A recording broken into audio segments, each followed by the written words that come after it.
Hi guys, in this video I will show you how to use Afterpay on Walmart.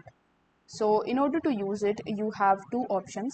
In the first method, you can simply purchase the Walmart gift cards from Afterpay, and then you can go to Walmart, and then on the checkout page you can apply the coupon code that you get from Afterpay. So in order to do this, you first need to come to afterpay.com, and then here in the search bar you need to search for Walmart. Now, once you searched for Walmart, if you are able to find Walmart in this list, then you simply need to click on it. But as you can see that currently Walmart option is not available on Afterpay.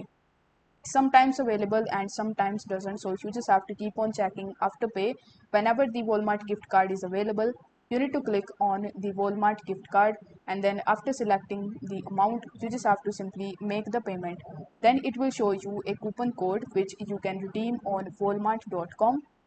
So you need to come to Walmart, and then you need to add the product in your cart. Then you just have to go to the checkout page, and on the checkout page you need to just redeem that code. In the second method, what you can do is on the Walmart while doing the checkout, what you can do is if you are able to see Afterpay as one of the payment methods, then you simply need to select Afterpay and make the payment with your Afterpay account. So this way you will be able to start using Afterpay on Walmart. I hope this video was helpful, and if it was, then don't forget to like the video and subscribe to the channel. Thank you so much for watching.